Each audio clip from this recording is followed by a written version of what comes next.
Essa estabilidade que decorre da coisa julgada, ela é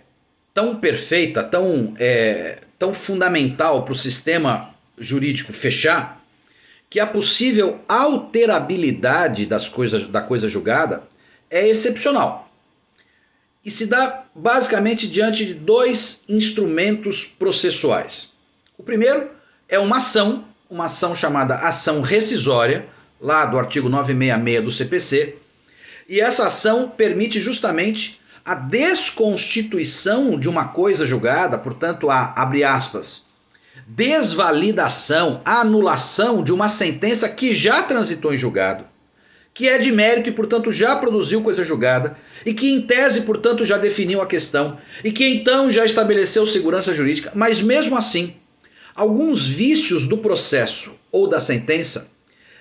impedem, ou pelo menos garantem, que aquele que foi prejudicado por essa sentença pode, ainda diante da coisa julgada, pleitear numa nova ação autônoma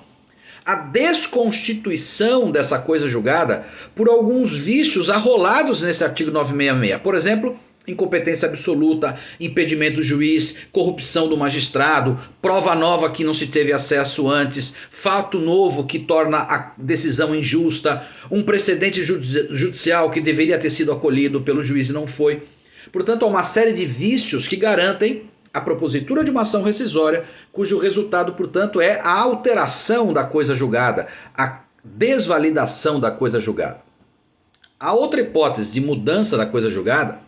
ela veio há pouco tempo, há 30 anos mais ou menos, com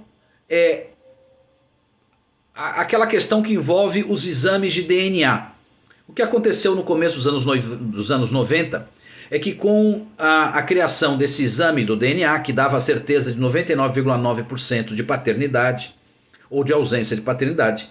esse exame, quando chegou no mercado, ele encontrou uma série de situações já constituídas sob o manto da coisa julgada. Ou seja, um monte de ação de investigação de paternidade já tinha resultado na paternidade, ou um monte de ação de paternidade já tinha resultado na não paternidade, diante das provas que naquele tempo eram possíveis. Portanto, prova testemunhal, exame de sangue, com todos os defeitos que essas provas tinham. Quando veio esse exame, surgiu a seguinte pergunta: aquelas pessoas que foram tidas como pai e de fato não são, ou aqueles filhos que não conseguiram provar que aqueles caras eram pai, mas que na verdade são, poderiam rediscutir essa questão, ou já havia trânsito em julgado e, portanto, decisão de mérito que inviabilizava essa nova discussão sobre paternidade? Isso gerou, portanto, um certo alvoroço, até que o STJ acolheu uma argumentação de alguns advogados, dizendo que era possível, abre aspas, relativizar a coisa julgada, fazendo com que esse rigor da coisa julgada fosse temperado diante de uma situação absolutamente injusta que se verificava no caso. Ou seja,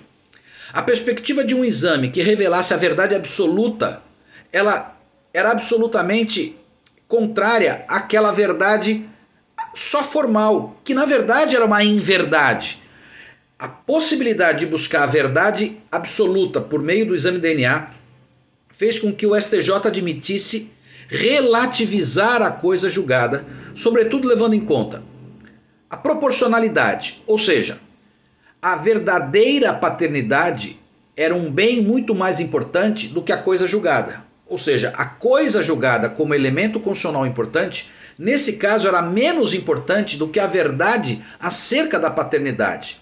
Esse direito ao reconhecimento ou à obtenção da verdade sobre a paternidade era, no princípio da proporcionalidade, muito mais valorado do que o reconhecimento da imutabilidade da coisa julgada.